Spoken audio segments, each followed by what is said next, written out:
Welcome to the Tech for Good podcast. This is the HR Tech for Good series. And I'm joined today by Anne Fulton, the co-founder of Fuel50. How are you today? Oh, great. Thank you. It's awesome to be on your podcast today. And we completely believe in tech for good. So couldn't be more excited. All right. Okay. Let's jump into it then. Right into it before we find out a bit more about you and your company. What does tech for good mean to you?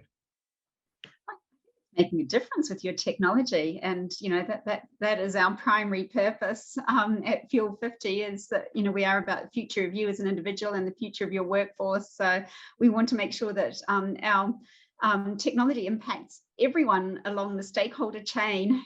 So the end user, particularly, we want employees to have a great career experience and experience at work, but we also want our technology champions within our client organization to also have a great experience and get great results and be superheroes to their business. How did the idea come around to go down this direction, or was it a series of different ideas? It's been a lifelong purpose for me.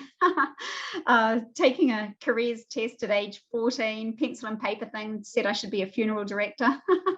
I thought I could maybe do better in terms of building a careers test. And so, the career matching capability has always been something that super excited me, and became an organizational psychologist for that mission of creating a careers test. Got distracted building psychometric tests for too long, 20 years maybe, and then came back to this purpose and collaborated with my co-founder Joe Mills to create what is Fuel50 today, which is unique talent matching, and enabling somebody to go, okay, I don't know what to do with my skills and talents, and how can I best use them within this organization, and provide people with that answer. If I could do anything in this organization, what would it be? Or if I dream of becoming CEO or chief marketing officer or whatever it may be, show you the roadmap. Here's your match score today, but here's your roadmap. So that was the dream, and it's amazing with technology that we can do this today.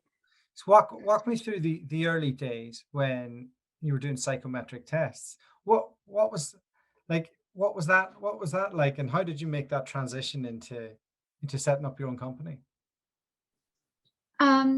Yes, I think because in some senses the science was identical and the technology was very, very similar in terms of talent matching to opportunities or to jobs.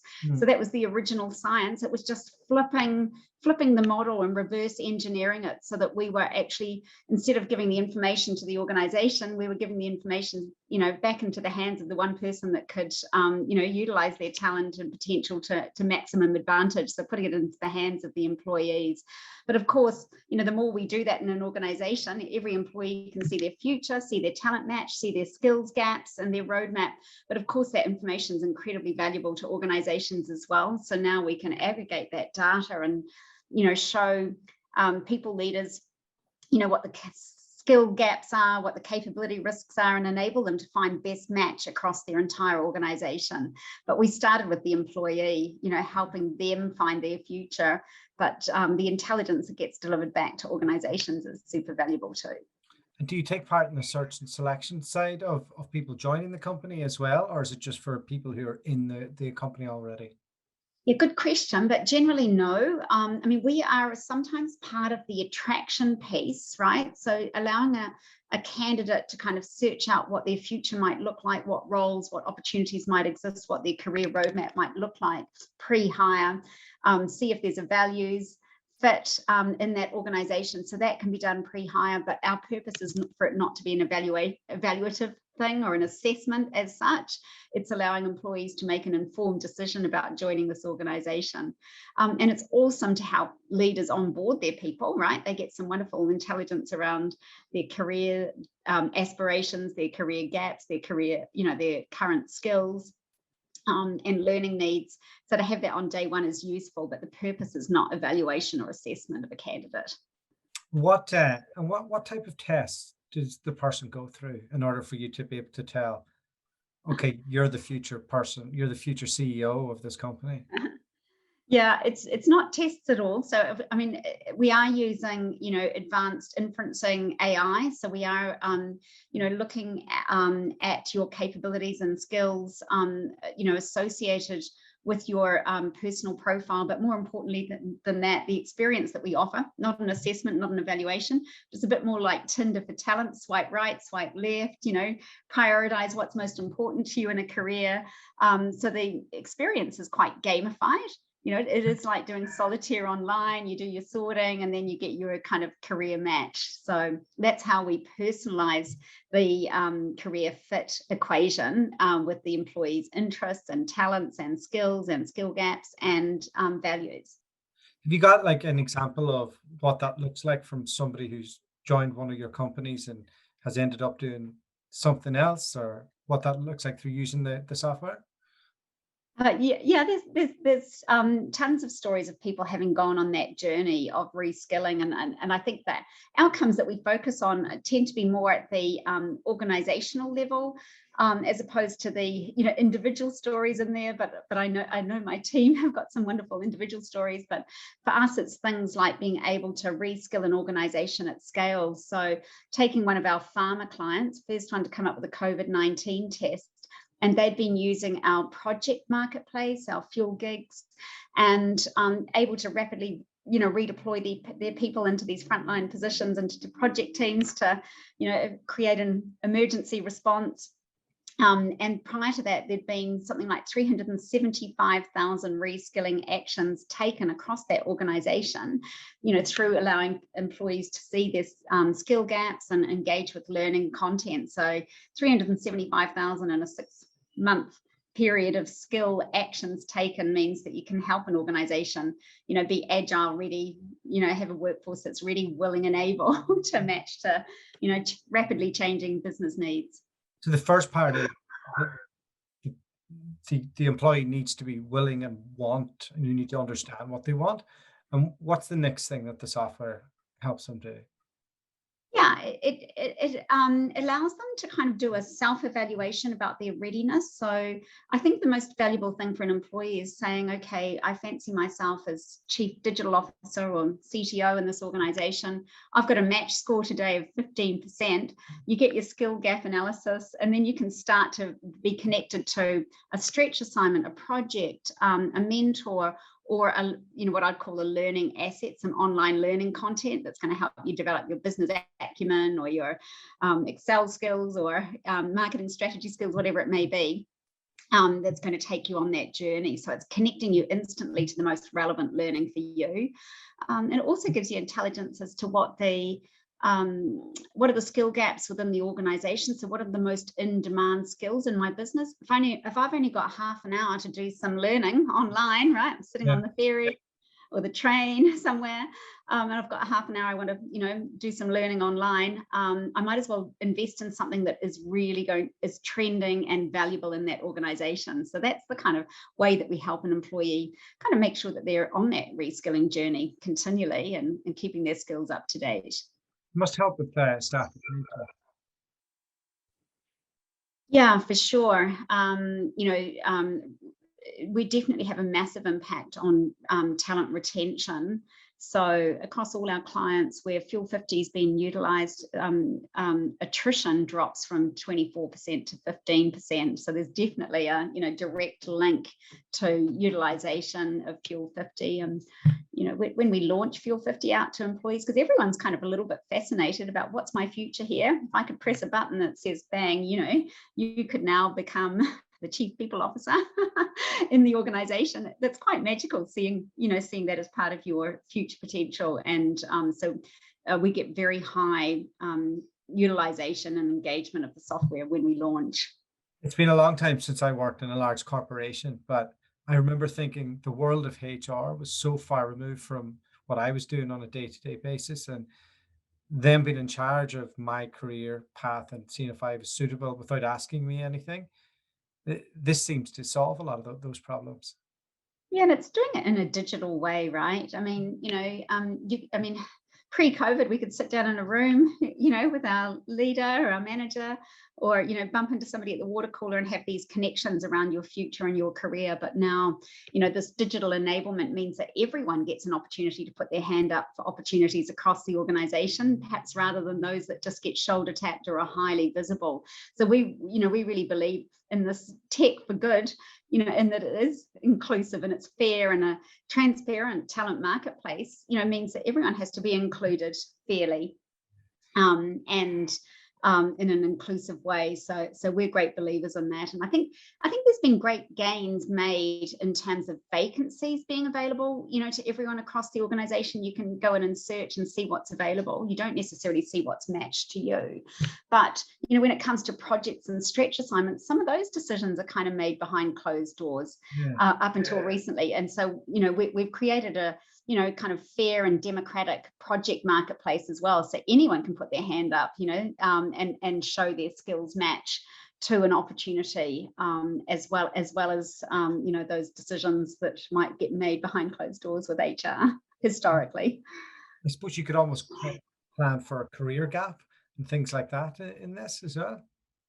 Yes, we do ask some questions in there, so what's important to you in your career experience? Do you want more work-life balance? Do you want more challenge? Do you want to use your expertise? Whatever it is that's most important to you, we do start to surface that so that that becomes visible to your and shared with your manager if you choose to. Of course, everyone owns their own data in the Fuel50 world, but things like we do ask if you want sabbatical or time out, and an opportunity to decelerate or dial down your career as well as accelerate. So we can't make assumptions.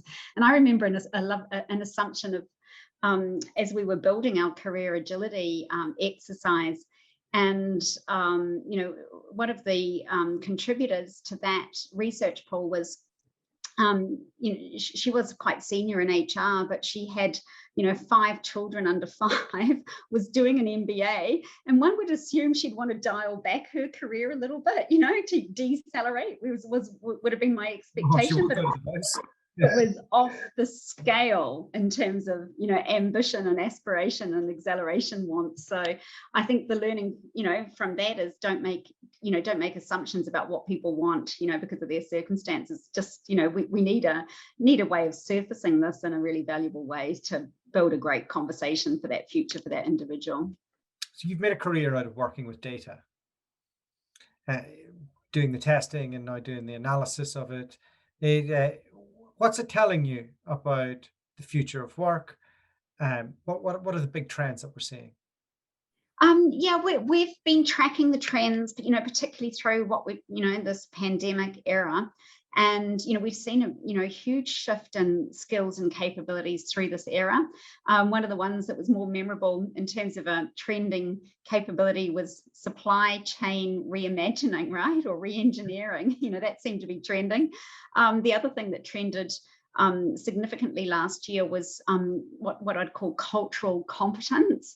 So, because of the, huge global groundswell for social justice that we saw last year, that having everyone across the organization show some awareness and sensitivity and cultural competence was definitely trending last year. So that's nothing but good, right? To see that as being an in-demand skill and capability in 2020. When we go into the needs and wants of the employees, is there a big difference from what you're hearing from the millennial generation to the boomers? I would say so. And again, we've done some analysis on some,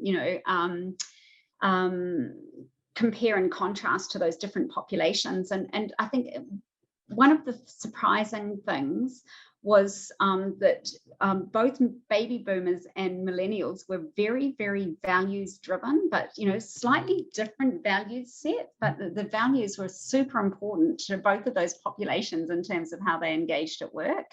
So, whether or not it was the 60s and 70s generation that were quite vocal and, potentially a little militant and revolutionary, and maybe the millennial population saw a little bit of that as well. The other thing that we saw across our data was that the millennials were very ambitious, aspirant, hungry for more opportunity, hungry to contribute more to their organization. So there was quite a lot of untapped potential in the millennial population of people wanting to contribute more. and use more of their skills to make more of a difference to the organizations. It's almost like, just ask them, how else do you want to contribute? Where else can you add value? And you could be tapping into this extra resource and energy for your organization. So that was a surprise learning for us too. I have a couple of headhunting businesses, and one of the things that kind of inspired me to do this season was I was speaking to a candidate, and she was like a top performer, somebody who just get a job anywhere. And she said, I only want to work for a company with a really high score in the environment. Yes. Because that's really important to me. And she went into a lot of detail. And somebody else did. I had 3 other conversations this year that were similar. And for all the years before, I've never had it. So it seems like money isn't the only driver out there anymore. No, absolutely. It's definitely trending. And so that's one of the things that we kind of focus on, is that matching between your values and the organization's values that you're joining. And we've got what we call a talent blueprint methodology, where we help an organization to have an AI agile architecture, so workforce architecture with all its skills and capabilities, but we'll blueprint it with that organization's DNA and permeate with its key kind of cultural imperatives or its key values, so that language gets permeated. I'm going to be inappropriate here and say, so say if an organization's got one of these values that, it's like, kick ass or get shit done or whatever, we can bring in that kind of cultural imperative into the skills and capability architecture to totally reflect the way that organization operates.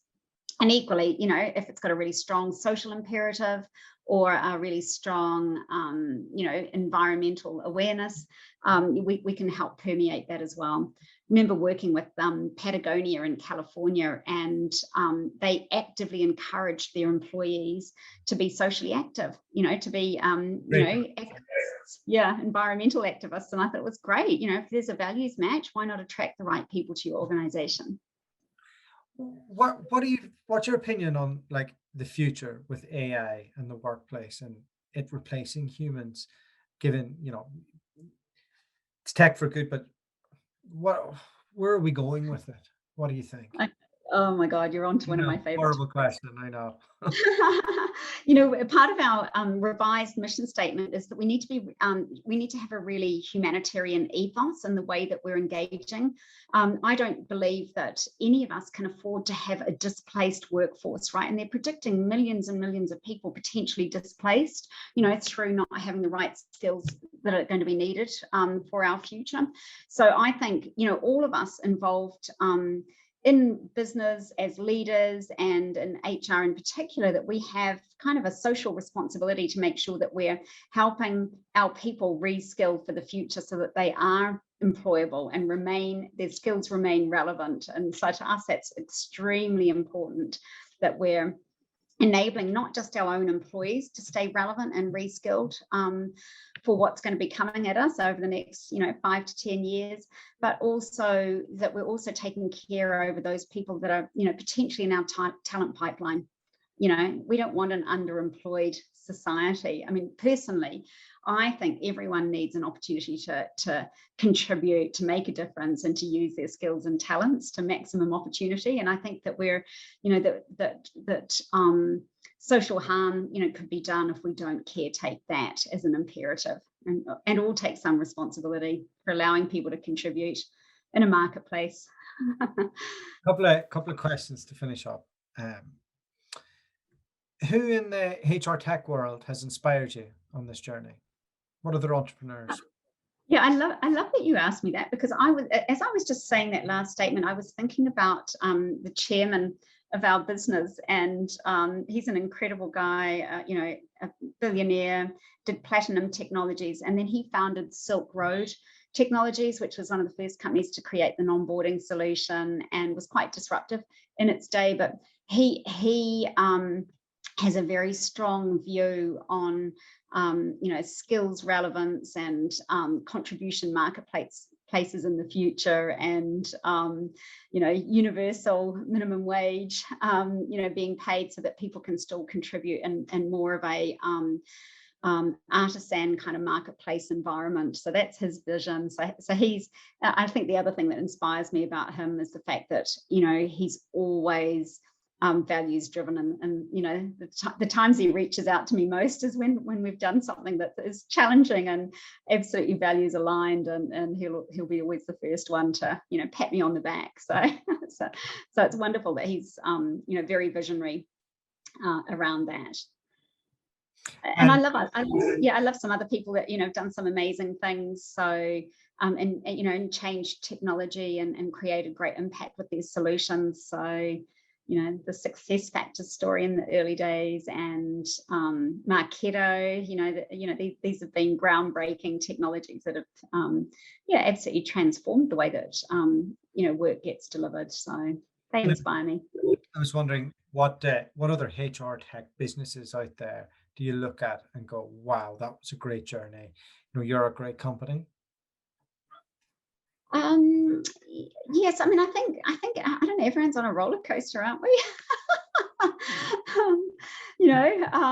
I love how Workday challenged the installed HR tech base, and created cloud solutions that people were hungry for.